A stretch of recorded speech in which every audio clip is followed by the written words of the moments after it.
우리들은 살아가면서 스스로에게 또 가장 가까이 있는 그 사람들로부터 실망을 당하는 이런 일 종종 경험을 합니다. 상대방을 향한 기대가 무너지게 되고, 그래서 마음이 완전히 망가져 버리는 이런 경험들 몇 번 하신 적이 있죠, 그렇죠? 근데 하나님이 이러한 일들을 우리 사람들에게 허락하신 이유가 있다고 생각을 합니다. 그것은 하나님 마음을 이해하게 하려고 그러는 겁니다. 오늘은 이 죄의 심각성과 그 죄로 인해서 무너진 하나님의 마음에 대해서 좀 말씀을 살펴볼까 합니다. 이 죄라고 하는 것은 사실 관념이 아닙니다. 이것은 실체입니다. 추상적인 게 아니라는 거예요, 죄라고 하는 것은. 자, 이 죄는 사망에게서 나왔습니다.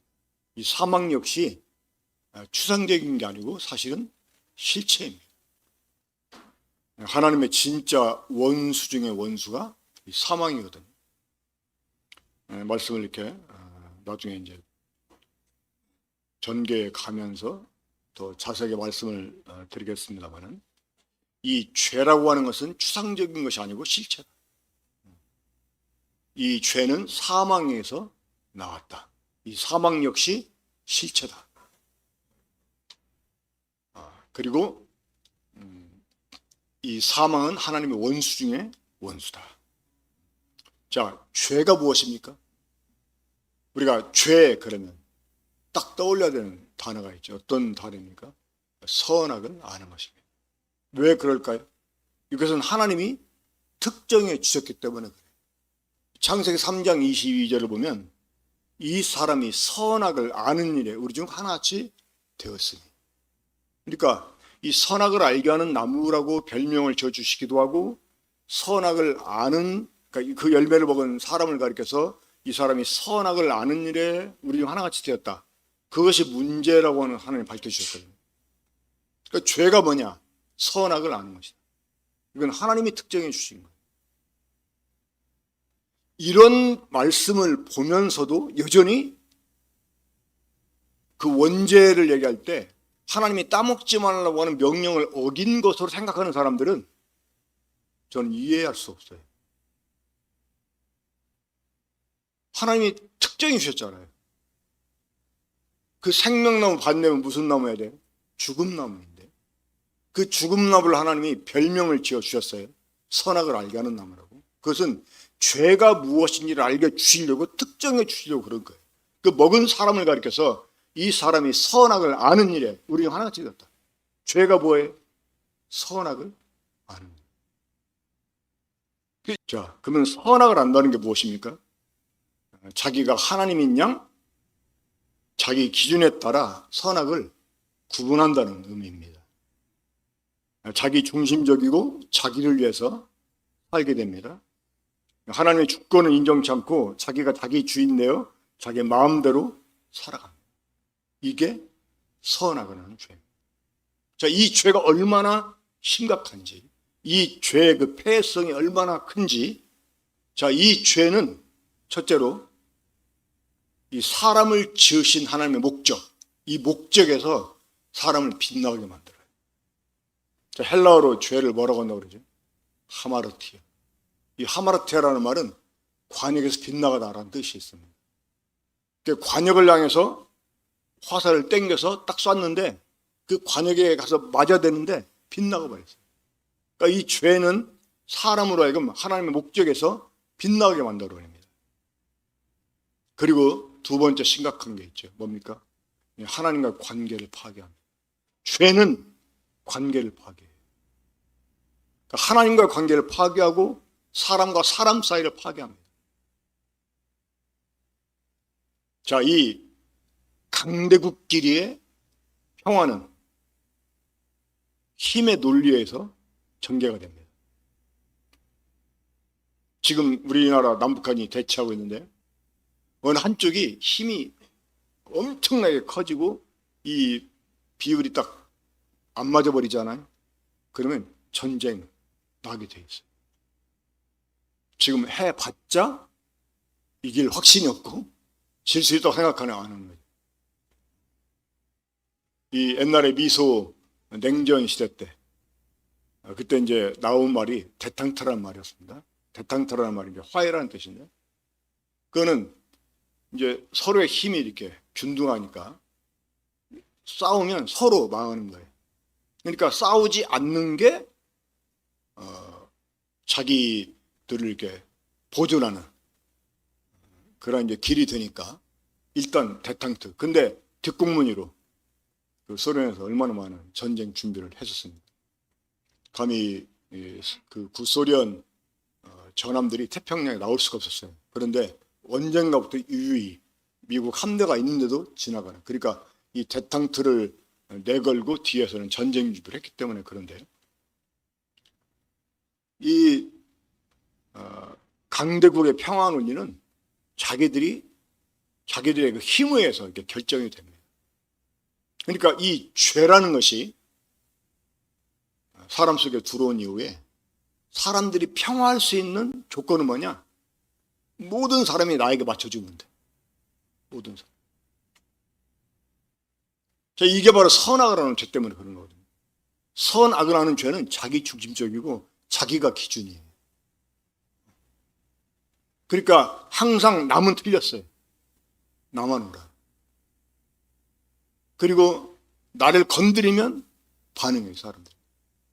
그러니까 이 선악을 하는 죄는 이 관계를 유지하지 못하게 합니다. 그 선악을 하는 죄를 가진 사람끼리 평화는 상대방이 나를 안 건드리면 돼요. 나를 터치하자면 그러니까 줄 것도 없고 받을 것도 없고 뭐 이런 식으로. 그러니까 이 선악을 하는 죄는 모든 관계를 파괴해버립니다. 하나님과 관계를 먼저 파괴했고 인간 관계를 파괴했어요. 이 아담이 하나님께 추궁을 받을 때 어떻게 반응했습니까? 여자 때문이라고. 뭐 저 죽게 생겼는데 내 코가 석잔데 이러면서 여자 때문에, 하나님이 주신 여자 때문에 누가 달라고 그랬어요? 왜 괜히 잠들게 하고 내 갈비 뼈가지고 이렇게 졌냐고 이러면서 하나님 탓하고 여자 탓하고.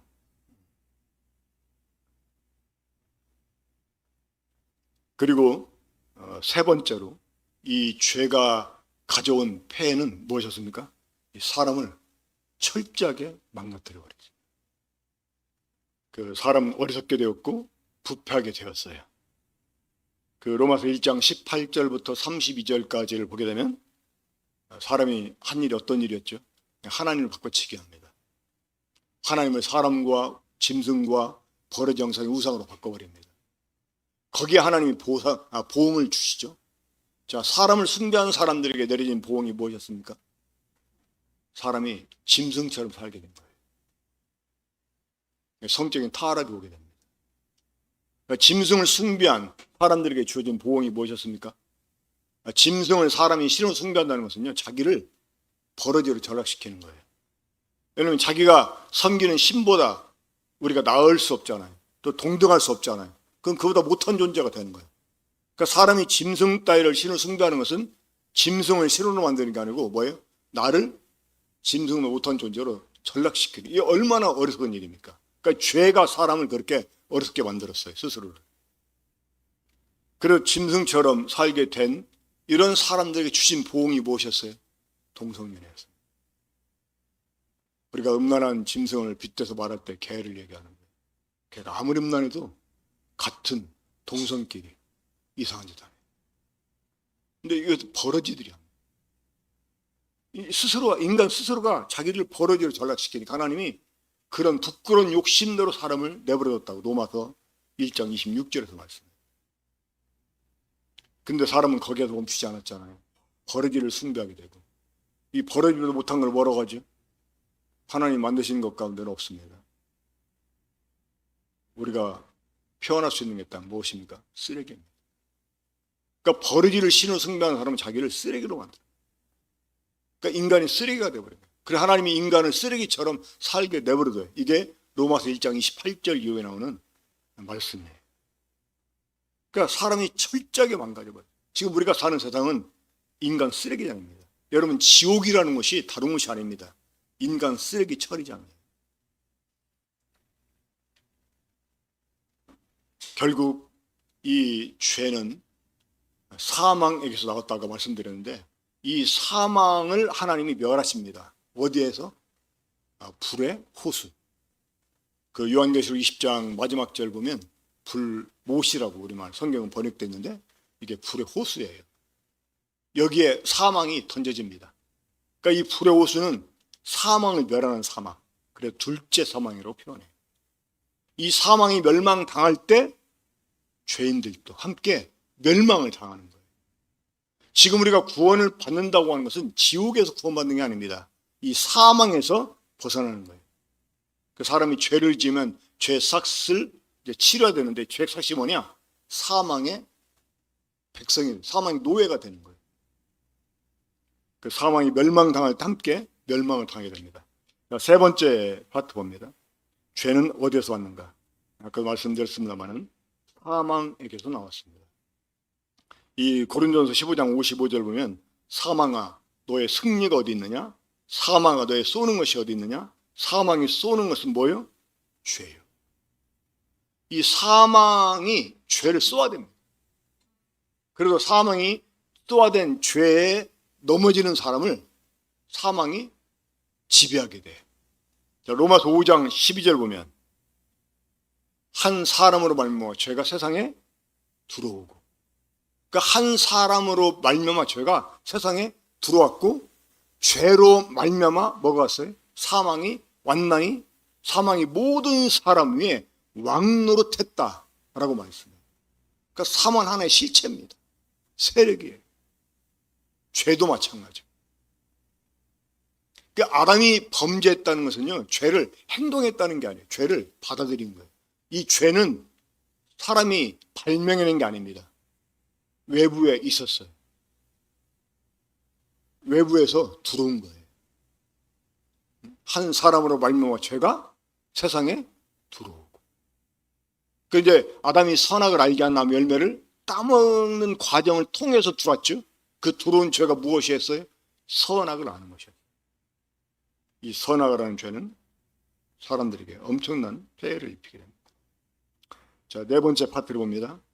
죄로 무너진 하나님의 계획. 원래 하나님이 사람을 창조하신 목적이 무엇이었다고 그랬죠?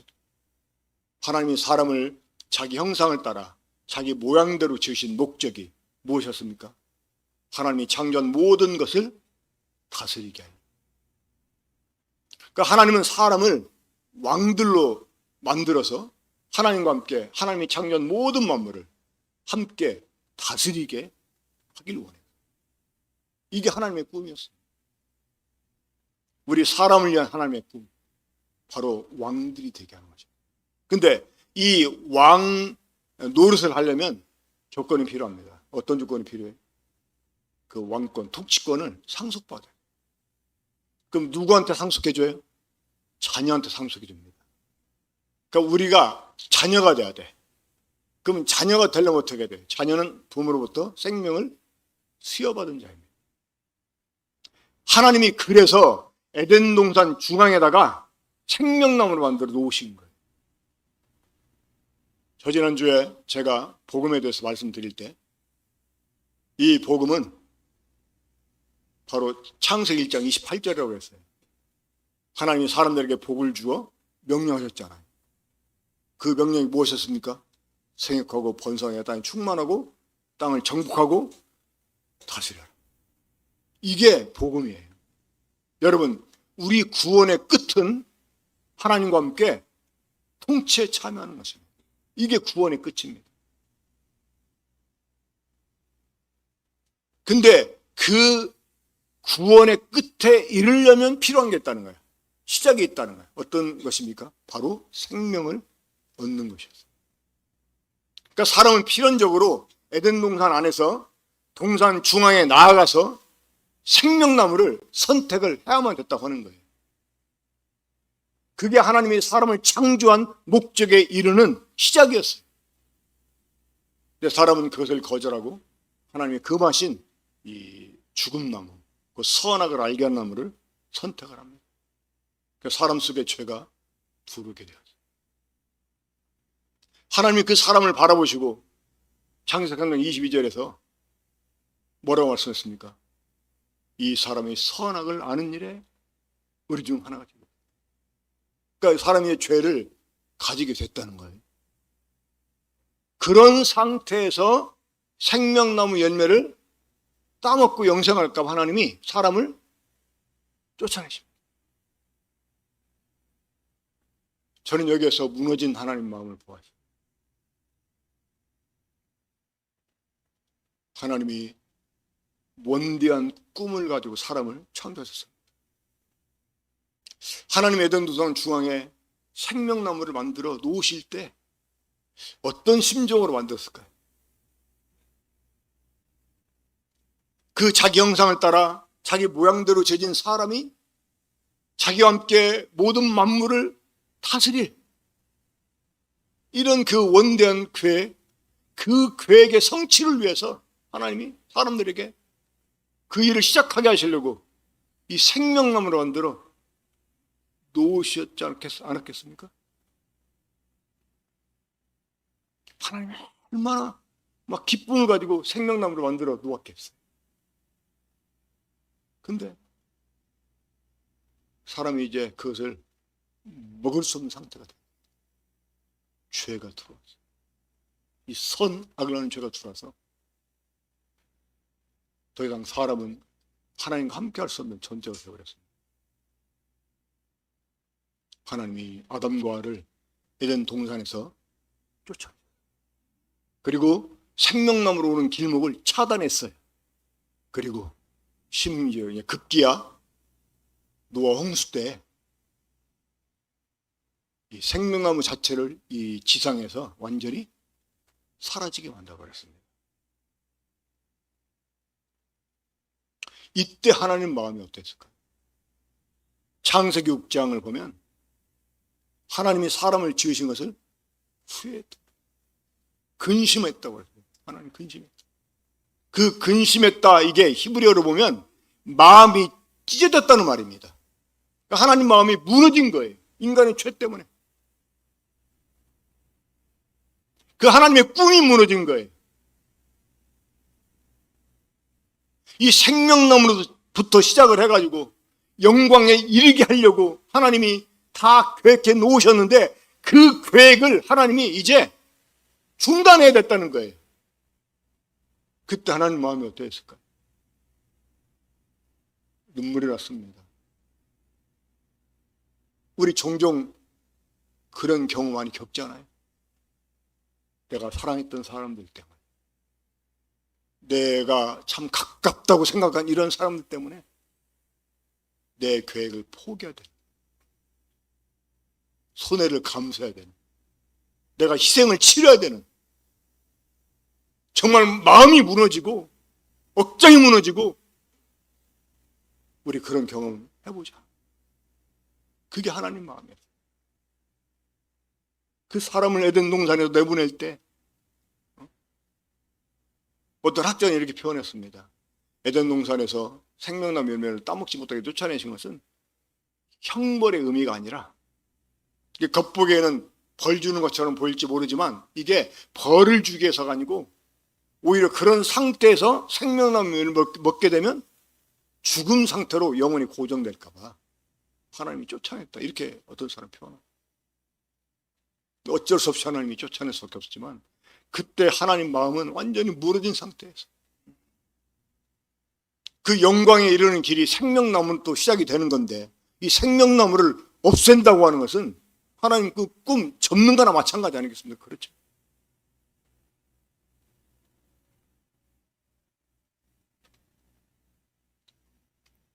그런데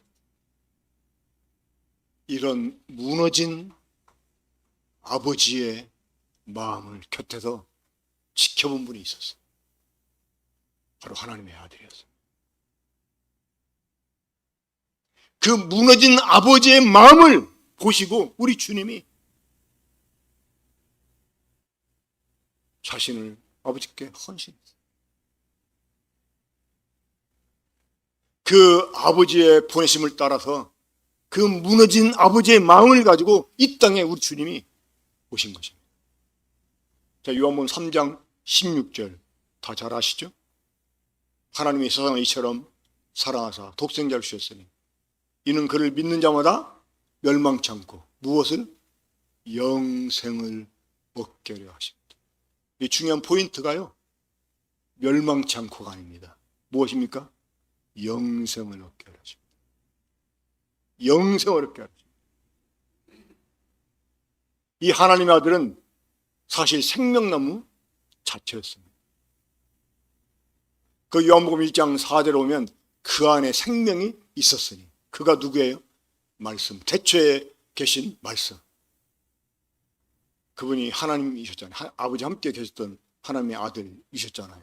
바로 그분 안에 생명이 있었다고 하는 거예요. 자, 에덴 동산 안에 생명을 가지고 있는 게 있었어요. 무엇이었습니까?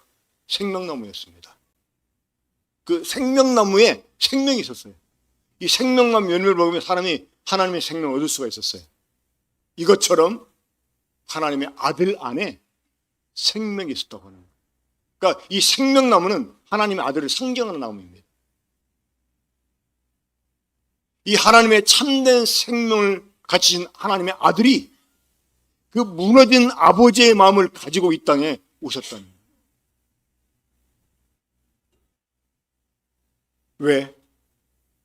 우리를 향하신 하나님의 계획이 다시 시작되게 하시는, 우리를 자기와 함께 왕노릇하게 하실 그 하나님의 영광스러운 계획이 우리들에게 다시 성취되게 하시려고, 시작되게 하시려고 우리 주님이, 생명나무이신 우리 주님이 이 땅에 오셨다는 거예요. 우리 한번 요한복음 6장 40절 보겠습니다. 내 아버지의 뜻은 아들을 보고 믿는 자마다 무엇? 영생을 얻는 이것입니다. 이 선악이라는 죄를 가진 상태에서 영생할까 봐 쫓아냈잖아요. 그런데 이런 아버지가 우리에게 다시 영생을 얻게 하시려고 독생자를 보내주셨다는 거예요. 비록 아버지의 마음이 무너졌고 우리를 향한 그 계획이 중단될 수밖에 없었지만 아버지 하나님 우리를 포기치 않고 이것이 다시 우리들에게 실행되게 하려고 독생자를 보내주셨다는 거예요. 이런 아버지의 뜻을 따라서 아들이 오셨어요. 자기를 보고 믿는 자마다 영생을 얻게 하시려고. 이 생명나무가 우리에게 찾아오신 것입니다. 그런데 우리의 죄가 여전히 이 생명나무 열매를 얻기에 장애가 되니까 그 장애를 없애기 위해서 주님이 우리를 대신해서 자신의 목숨을 대속물로 주신 거예요. 지옥을 면하게 하려고, 심판을 면하게 하려고 예수님이 대속하신 게 아닙니다. 많은 사람들이 복음을 전할 때 이걸로 많이 강조해요. 율법 아래서 막 죄 정죄함 받고 하나님의 심판을 경고받고 지옥에 대한 막 그 두려운 경고를 받으니까 일단은 거기서 벗어나는 게 발등에 떨어진 불 같겠죠. 그걸 많이 강조합니다만 여러분, 이게 복음이 아닙니다. 진짜 복음이 무엇이에요? 영생을 얻는 거예요. 계속 강조하지만 아담과 하와가 에덴 동산 안에서 선악을 알게 된 나무 열매 안 따먹었다. 영생합니까? 안 따먹으면 안 죽는다고 그랬지. 그렇죠? 그 영생이 아니에요. 영생은 시간 개념이 아닙니다. 죽지 않고 막 영원히 막 긴 시간 동안 사는 거, 이게 영생이 아니에요. 영생은 하나님의 생명이에요. 영생 얻으려면 생명나무 열매를 먹어야 돼. 선악과 안 따먹는다고 영생 얻는 게 아니에요. 죄사함 받는 거, 그거는 선악과 안 따먹은 상태로 돌리는 거예요. 지나잖아. 그렇죠? 그런다고 영생 얻는 게 아니고, 영생 얻으려면 어떻게 해야 돼요? 생명나무 열매를 먹어야 돼요. 근데 이 생명나무가 오신 거예요. 예수 그리스도를 우리가 믿는 것은 죄사함 받으려고 믿는 게 아니고 영생 얻기 위해서 믿는 것입니다. 내 아버지의 뜻은 아들을 보고 믿는 자마다 영생을 얻는 이것이니, 뭐가 하나님의 뜻이에요? 영생을 얻는. 여러분, 이렇게 해서 우리에게 다시 이 하나님의 계획이 시작이 됐어요. 이제 우리는 이 하나님의 영광에 이르기 위한 출발선상에서 출발한 사람들입니다. 우리가 예수님 믿고 영생 얻었다고 하는 것은 그 하나님의 영광스러운 계획에 이르기 위해서 우리 지금 출발한 거예요. 어제 마라톤 대회에서 제일 긴 거리 뛰는 분 누구예요? 10km? 여성형제인가? 10km가 제일 길었나요? 자, 그 목표 지점에 이를 때까지 단숨에 이르는 게 아니잖아요. 출발선상. 우리가 예수님 믿고 구원받았다. 이거는 출발한 거예요. 근데 10km 뛰겠다고 했는데 준비가 안 돼가지고 1km도 못 뛰는 헥헥거려가지고 심장이 벌렁거리고 아마 내가 나갔으면 그랬을 거예요.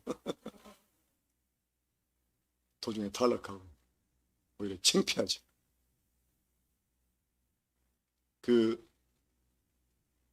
우리가 예수님 믿고 영생 얻었다. 이것은 하나님의 그 계획을 향해서 표대를 향해서 우리가 이제 출발한 것을 지나지 않는 거예요.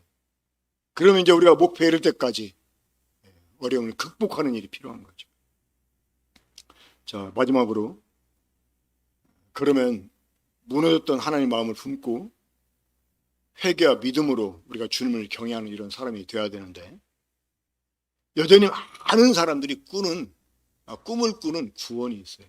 그 구원이 뭡니까? 지옥 면허. 죽어서 좋은 데 가는 거예요. 이게 여러분 얼마나 이기적인 구원입니까? 이게 사실은 죄인들이 바라는 구원이에요. 죄인들이 바라는. 그러니까 선악을 하는 죄를 가진 상태에서 그냥 안 죽고 영원히 살았으면 좋겠어요. 많은 사람들이 꿈꾸는 영생이 이거 아닙니까? 그렇죠? 그러니까 이제 나 지옥 안 갔네, 이제. 난 이제 천국 가게 됐대. 감사하다, 기쁘다. 참 다행이지만 이게 얼마나 경박스러운 유치한 구원입니까? 하나님 입장에서 바라보면 이게 얼마나 유치한 구원이에요. 그 위기를 모면하기 위해서 받는 구원. 하나님 바라시는 구원은 그게 아니잖아요. 우리에게 왜 생명을 주시려고 했어요? 자녀가 되게 하려고. 왜 우리를 자녀 삼으려고 했어요? 상속자가 되게 하려고. 뭘 상속해요? 왕권을 상속해서 하나님 나라를 상속해서 함께 하나님 왕국을 통치하자고 우리를 하나님이 구원해 주신 거예요. 여러분 제발 구원 생각할 때 여기까지 함께 생각했으면 좋겠어요. 지난주에 바울이 자기가 복음을 위해서 모든 걸 행하는 것은 무엇 때문에? 복음에 참여를 위해. 그러니까 복음의 참여가 무엇입니까? 영광에 참여하는 거예요. 죄사함. 물론 지금 우리가 죄 아래에 있기 때문에 이 죄사함부터 말할 필요가 있지만 원래는 우리 인간이 사고치지 않았으면 우리 주님이 구태여 십자가에 못 박혀 죽을 필요가 없었잖아요. 그렇죠? 그랬어도 여전히 우리에게는 뭐가 필요했어? 영생이 필요했어요. 여전히 우리에게는 생명이 필요했어요. 왜? 그 생명이 우리로 하여금 하나님의 자녀가 되게 하기 때문에 우리가 자녀가 돼야 상속을 받고 영광에 이를 수 있으니까 우리가 영광에 이르기 위해서 어떻게 해야 될까요? 고난도 함께 받아야 된다고 말씀했어요. 그래서 여러분 우리가 영광에 참여하는 그날까지 해야 될 일이 있어요. 구원받았다면 어떤 일일까요? 자기를 부인하는 일이라는 거죠. 자기를 부인하는. 자, 자기 부인이 뭘까요? 이 자기 부인이라는 말을 오해하는데 자아가 죽고 여러분 자아가 죽으면 안 됩니다. 자아가 죽으면 어떻게 돼요? 자아를 넘어선다 이런 표현은 괜찮아요. 자아를 죽이고 자아 죽이면 어떻게 해? 나를 죽이면 어떻게 해? 내가 죽었다는 표현은 그게 옛날 사람, 죄인이 죽었다는 말이에요. 지금 내가 죽으면 안 돼. 내가 죽는 게 아니고 자기를 부인한다는 말은 자신의 권리를 포기한다는 말입니다. 자기 주권을 포기한다는 말이에요. 자기 기준을 내려놓는다는 말이에요. 그게 자기 부인이에요. 이 하나님과의 관계 속에서도 그렇고 이 교회 내에서 다른 성도와의 관계 속에서 여전히 자기 주장하고 자기 고집하고 뭐든지 막 자기 뜻대로 관철시키려고 하고 그래 막 목소리를 막 높이고 이게 자기 부인이 안 돼서 그래요. 그게 선악을 하는 죄 때문에 그런 거예요. 그것 때문에 하나님 마음이 무너졌다는 거예요. 그것 때문에 무너진 마음을 가지고 우리 주님이 완전히 이 세상에서는 인간적으로 무너졌잖아요. 우리 주님 무너졌잖아요. 그 당시 가장 처참한 이 사형이 십자가 사형이었습니다. 이 십자가에 못 박혀 죽는 죄수가 있는 집안에서요, 가족들이 로마 군인들한테 뇌물을 준답니다. 이 사람이 십자가에 못 박혀 죽기 전에 당신 채찍에 맞아 죽게 해달라고 뇌물을 준대요. 살살 봐달라고 뇌물 주는 게 아니라 이 사람이 십자가에서 처형당하기 전에 당신이 때려 죽여달라고. 왜? 십자가에 처형당하는 것이 그 당시 엄청난 모욕이었거든. 근데 거기에서 우리 주님이 못 박혀 죽으셨어. 여러분 고마우신가요? 그럴 일을 당해서는 안 되는 그분이 나 때문에 그런 일을 당했다고 생각하면 우리 울어야 되잖아요. 그렇잖아요. 너무나 막 죄송하고 응? 염치가 없어서 우리 정말 통곡해야 되는 거 아닙니까? 그렇잖아요. 우리 마음이 더 무너져야 되는 거 아니에요? 이제 주님이 다 해줬으니까 난 이제 지옥 안 가고 막 천국 가고 막 좋다고. 그게 구원의 기쁨인가요? 물론 그게 나쁘다는 건 아닙니다. 하지만 정말 사람들이 죄가 뭔지를 제대로 몰라요. 하나님의 구원이 뭔지를 제대로 몰라요.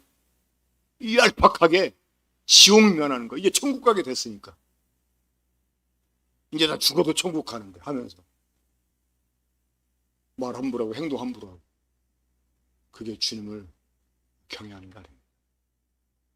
저는 오늘 말씀하는 그 이유가 있습니다. 뭐냐면 이 죄가 얼마나 심각한 건지, 이런 죄가 얼마나 큰 폐해를 우리에게 가져왔는지 생각하고 우리 더 이상 죄의 노예로 살지 말자. 죄가 나를 주장하지 못하게 하자는 거예요. 이런 죄가 나를 통해서 다른 성도와 관계 속에 나타나지 않게 하자는 거예요. 이것 때문에 무너진 하나님 마음을 알고 우리도 같은 무너진 마음을 가지고 주님을 경외하는 이런 삶을 살자. 이것이 오늘 메시지의 주목적이 되겠습니다. 제가 목소리 높였다고 해서 우리 사랑하는 형제님들, 자매님들 이렇게 혼내는 게 아니고 제가 제 스스로 이렇게 답답함이 있어서 정말 어제 이 말씀 준비하고 묵상하는데 참 많이 통곡이 되더라고요. 제가 주님 앞에 얼마나 그런 무너진 마음 내가 헤아리지 못하고 얄팍하게 구원을 생각했는지 이 말씀 묵상하면서 주님, 저는 죄인입니다. 오히려 이런 그 고백이 되더라고요. 이렇게 기도하고 마치겠습니다. 아버지 하나님, 우리를 향하신 하나님의 마음을 저희가 헤아릴 수 있도록 성령님이 이 시간 우리 가운데 교통해 주시기를 간절히 원합니다. 그래서 정말 우리의 구원이 어떻게 우리에게 주어졌는지를 우리가 깊이 생각하고 주님을 더 깊게 경외하는 이런 저희들 되게 주시기를 원합니다. 주신 말씀 감사드리며 주 예수 그리스도 이름으로 기도합니다. 아멘.